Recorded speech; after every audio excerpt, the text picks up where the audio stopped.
Muchas gracias a todos por estar hoy acompañándome.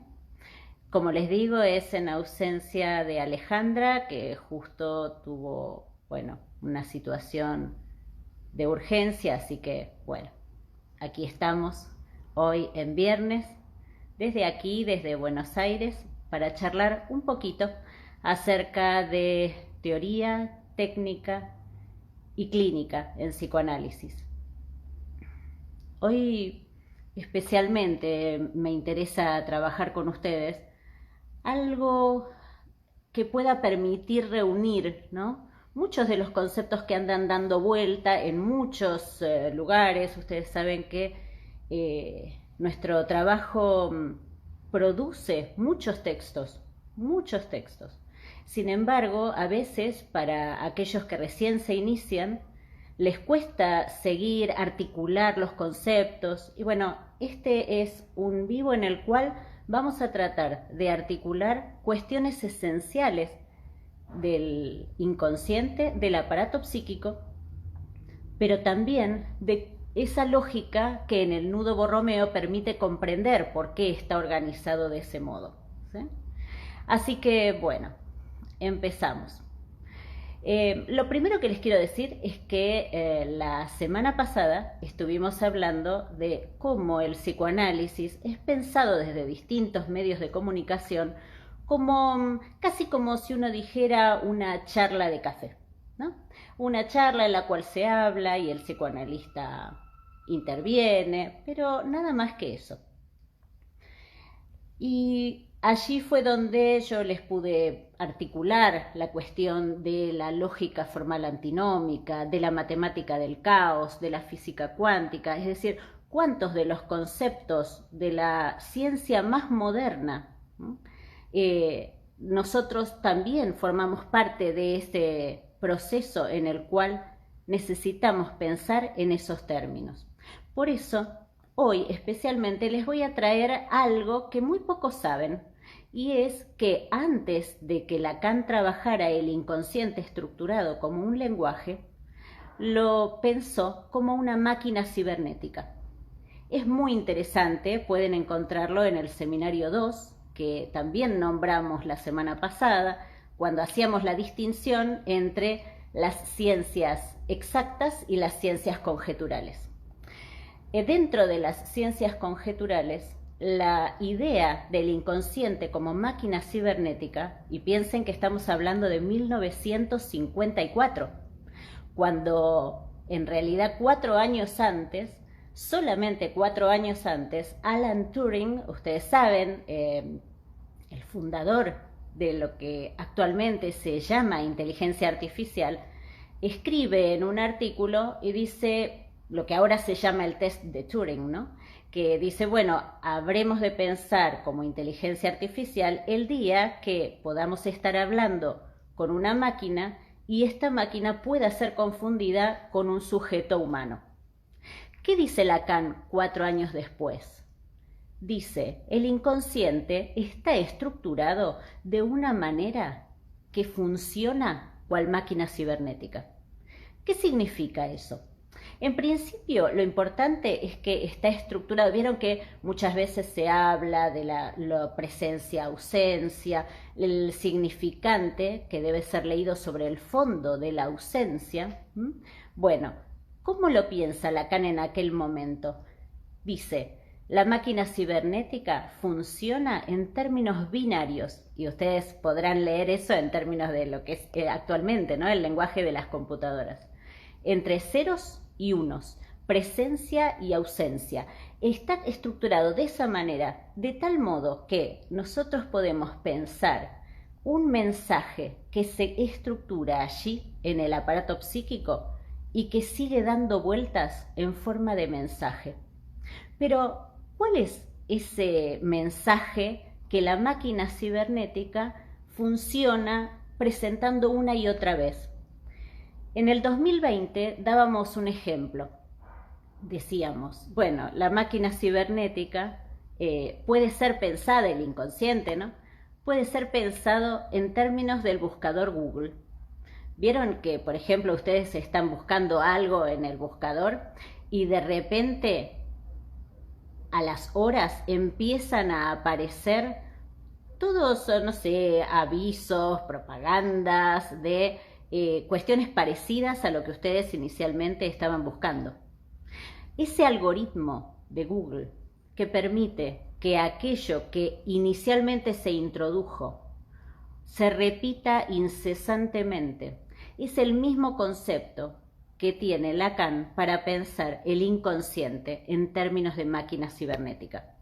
Una máquina sin subjetividad, sin un yo en términos del yo-moi, como dirían algunas personas, digamos, lacanianas, que trabajan el yo como aquello que yo pienso que el otro dice, pero en realidad imagino, toda la constitución subjetiva de lo que vulgarmente se llama el yo de una persona, ¿no? Bien, es una máquina, el inconsciente es una máquina cibernética sin subjetividad, que repite un mensaje en forma fija. Hoy lo que vamos a hacer es trabajar este concepto, operacionalizarlo, porque si no, no sirve, y que ustedes puedan entender su enlace con otros conceptos muy importantes. Lo primero que nos vamos a preguntar es cómo es que esa primera introducción que decíamos, ¿no?, en las computadoras, ese primer elemento que se introduce y que después se va a repetir, ¿de qué se trata? Los psicoanalistas decimos que se trata del primer trauma, ¿sí? Es el trauma infantil. Freud inicialmente, cuando pensaba en términos de las pacientes histéricas, antes de pensar lo inconsciente, ¿sí?, decía, bueno, se trata de un trauma inicial de índole sexual en un tiempo presexual, ¿sí? Si ustedes pueden recordar, estamos hablando de las neuropsicosis de defensa de 1894 y las nuevas aportaciones a las neuropsicosis de defensa de 1896. Allí Freud lo pensaba en esos términos. ¿Cómo lo piensa 4 años después? Lo piensa en términos del esquema del peine. Y yo se los voy a dibujar muy sencillamente, porque así nos resulta fácil de articular eso que siempre decimos, ¿no? Bueno, ¿qué es lo traumático?, ¿no? Y entonces Freud dice que en algún momento, y me voy a poner así, que en algún momento que el aparato psíquico tiene un polo perceptivo y un polo motor. A ver si estoy bien. Un polo motor, ¿sí? Y aquí ingresan los estímulos. Los estímulos, ¿cómo se graban? Esto es el aparato psíquico, primer modelo del aparato psíquico. Ingresan esos estímulos, pero el aparato no logra procesarlos. Es demasiado imposible de metabolizar. La intensidad. Piensen en un bebé que ingresa en el mundo simbólico. La cantidad de estimulación es imposible de procesar para el aparato. Entonces, dice Freud, hay un primer periodo, vamos a decir así, no estoy hablando en forma temporal, sino conceptual, en el cual esos estímulos ingresan y dejan una marca. Pero esa marca, ¿se trata de una marca del significante? No. Lean la pizarra mágica, van a encontrar aquí la pizarra mágica, ese texto de Freud ulterior, van a encontrar allí, ¿no? Hay marcas, pero no son del orden del significante. Y luego sí, van a aparecer las huellas mnémicas, la representación cosa, ¿sí?, todo lo que es propio de lo inconsciente. Entonces, esperen que busco. Entonces, ¿cómo se graba? Se graba así en el aparato psíquico. Tenemos un proceso en el cual los estímulos ingresan, pero hay una parte donde no dejan marca. ¿Qué implica eso para nosotros, psicoanalistas?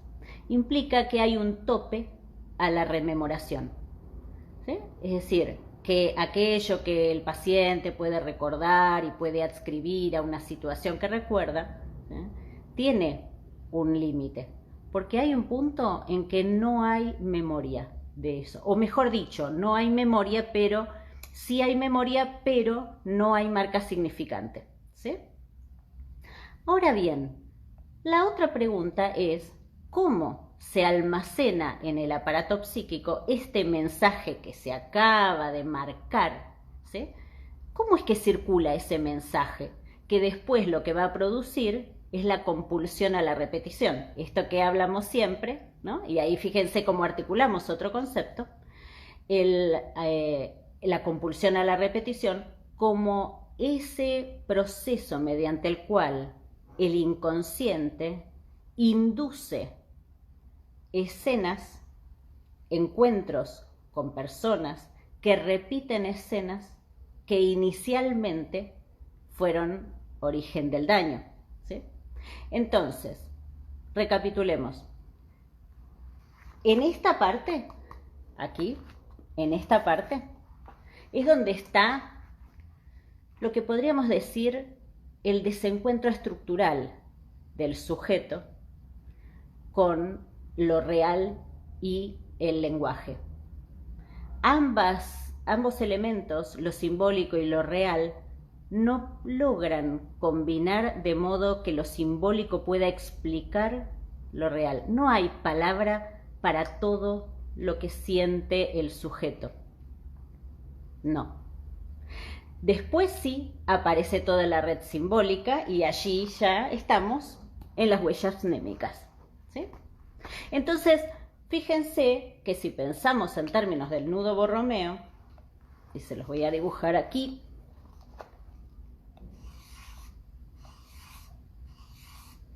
imaginario, real, simbólico,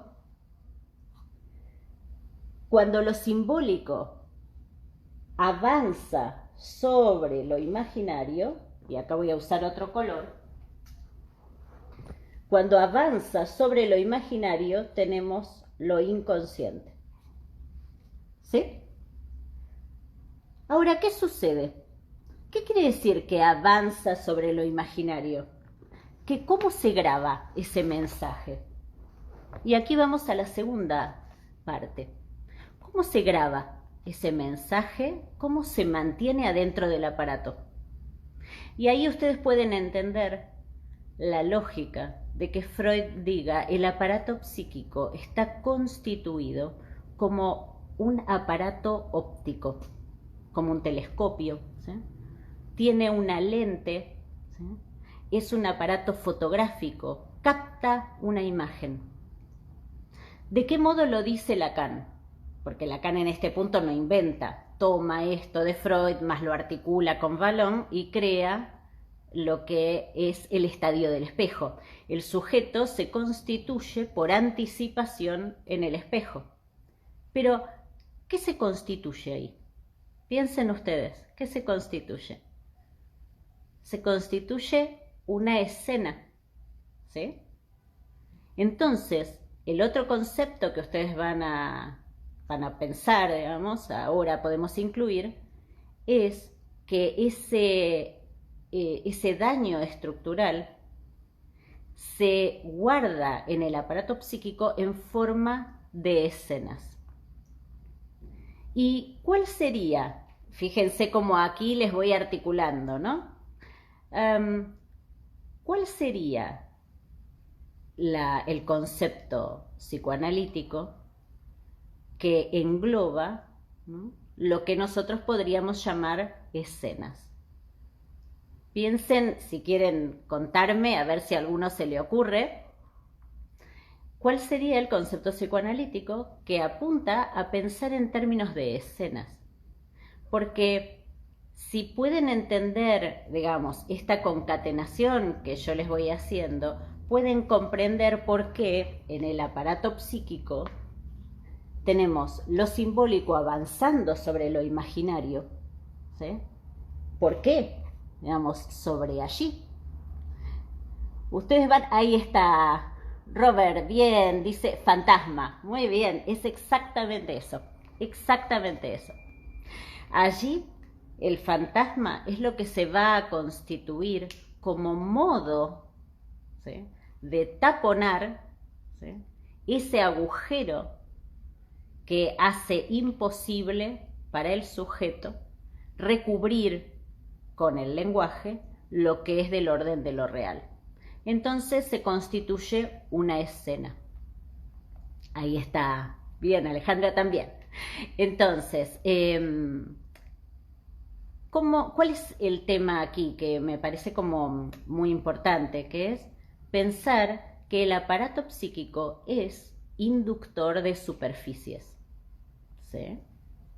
Cuando pensamos en el aparato psíquico como inductor de superficies, podemos comprender que muchas veces, ustedes recordarán que Lacan al inicio de su obra pensaba en términos de palabra vacía o palabra plena, ¿sí? La palabra plena era la que comprometía la verdad del sujeto.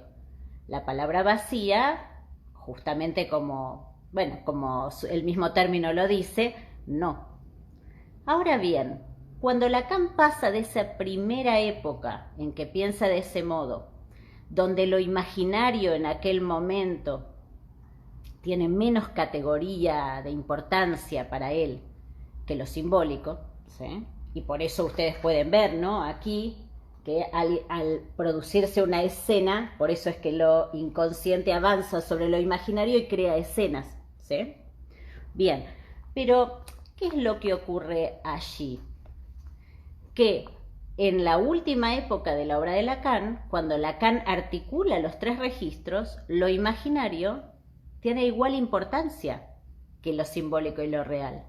¿Qué consecuencias tiene eso para pensar en términos de la palabra vacía, de lo que Lacan pensaba como palabra vacía? ¿Seguirá siendo palabra vacía? Cuéntenme, a ver si alguno de ustedes, a ver qué les suena de esto, porque es muy importante lo que yo hoy les estoy contando en términos de que se piensa que la única manera de estar comprometido en un análisis es hablar de mamá y papá. Y esto implica ciertas, direcciones de la cura que apuntan a estar todo el tiempo sobre los mismos conceptos, ¿sí? Entonces, toda esta parte, uno diría, del inconsciente más creativo, más inductor de superficies, más creador de ilusiones, ¿sí? Toda esa parte que tiene que ver con avanzar con el sujeto, con ese paciente, hacia el análisis de esas escenas que se están constituyendo y hacia donde se dirige en su vida actual, cotidiana.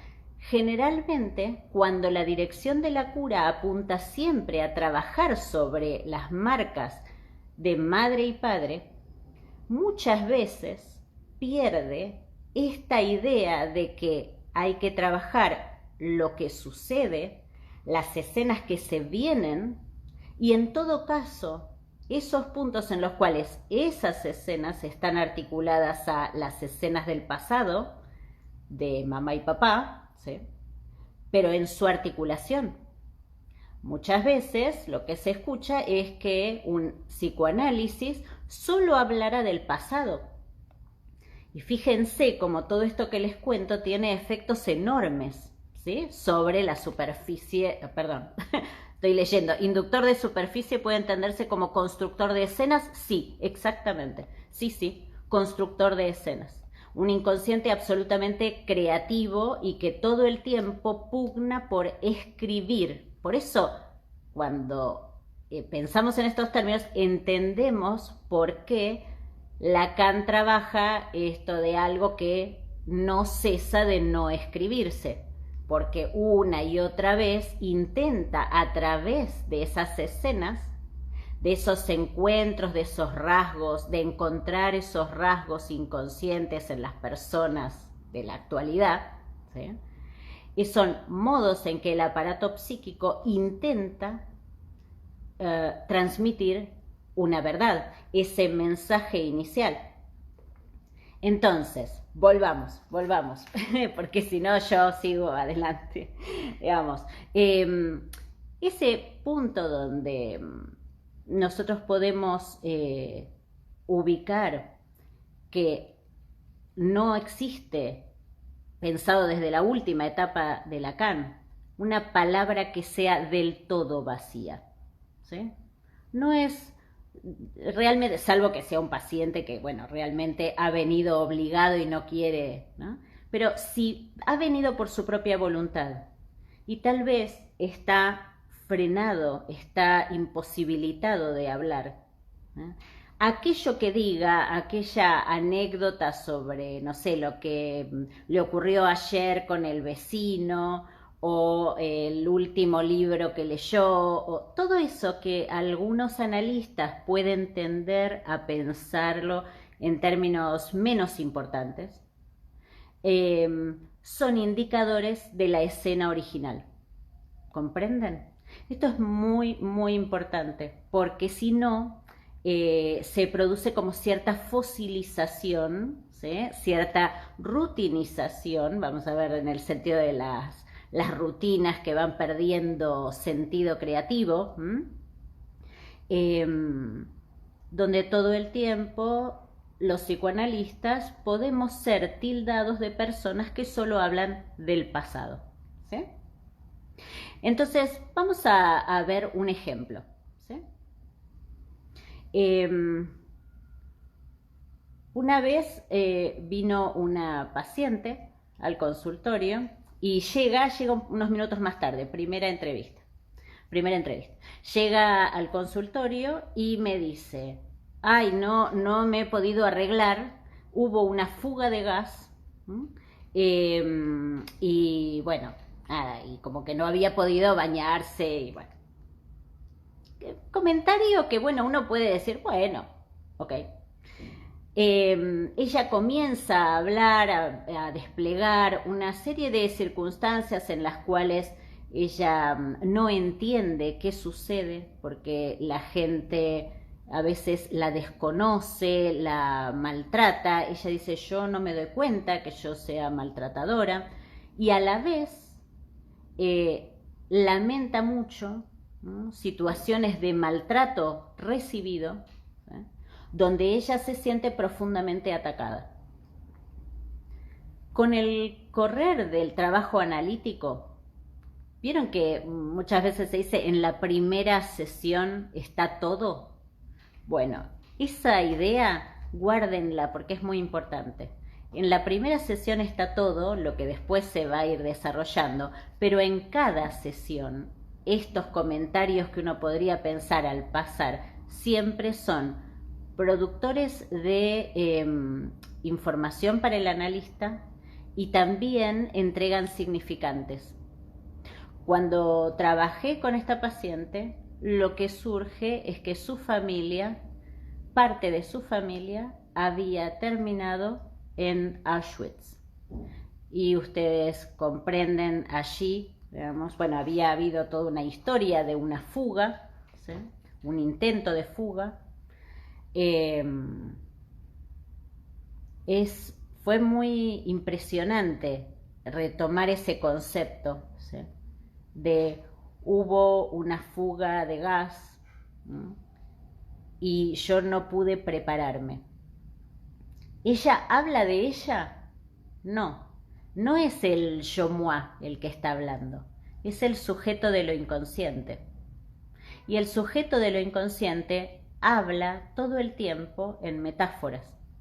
Por eso esa forma en la cual se tilda al psicoanálisis de estar siempre hablando de lo mismo es, desgraciadamente, algo que pierde todo el dinamismo de lo que es un psicoanálisis, porque el psicoanálisis está vivo, todo el tiempo va desarrollando elementos nuevos y va llevando, una vez que se constituye la transferencia, porque en este caso la paciente estaba fuertemente en transferencia conmigo aún antes de llegar a verme por primera vez, una vez constituida la transferencia, esto se produce, ¿sí? Entonces, escuchen todo el tiempo a sus pacientes en términos metafóricos. Perdón, voy a leer fuga de gas, qué interesante. Bueno, muchas gracias. Hay parte de estas cuestiones que hemos ido trabajando en el 2020. Un inconsciente que funciona como una máquina cibernética, que nos brinda mensajes a descifrar, les permite comprender también toda la etapa inicial de Freud en términos del desciframiento, y les permite ampliar el abordaje de los pacientes, no solamente en términos de los significantes, que por supuesto, a ver, ustedes acaban de escuchar un ejemplo en el cual estamos hablando de fuga, ¿no? Pero que no solamente les permite pensar en términos de significantes, que estarían aquí, sino también en términos del fantasma, ¿sí? Y es este el punto, ¿no? Que pudieron ahí darse cuenta, ¿no? Que son los puntos donde el paciente muestra la escena traumática, ¿sí? Pero que no tiene palabras para describirla, ¿sí? Es demasiado fuerte para el aparato psíquico. ¿Por qué? Porque se relaciona con la muerte o la sexualidad. Y ahí también comprenden por qué Freud habla de esos dos conceptos cuando habla del famoso ejemplo, ¿no?, de Botticelli y Boltraffio, ¿sí? Esos son los elementos del orden de lo real que conmocionan profundamente el psiquismo infantil, y que determinan en cada sujeto un modo de preguntarse acerca del mundo. Entonces, cuando escuchen y reciban a sus pacientes, la vía significante es una, ¿sí? Lo simbólico es muy importante, pero hay otra vía, que es ese punto donde lo imaginario se vincula con lo real, y por eso aquí tienen el nudo, articula los tres, ¿sí? Lo imaginario de las escenas permite ver qué es lo real que está allí pugnando por decirse. Bueno, espero que les haya servido este vivo de hoy, y seguiremos trabajando acerca del fantasma, acerca del nudo borromeo, pero sobre todo, y como hoy, con ejemplos clínicos y cuestiones técnicas para que nos acompañemos entre todos, porque la clínica psicoanalítica es muy solitaria. Así que bueno, espero que les haya gustado y les mando un beso. Nos vemos la semana que viene. Chao, chao.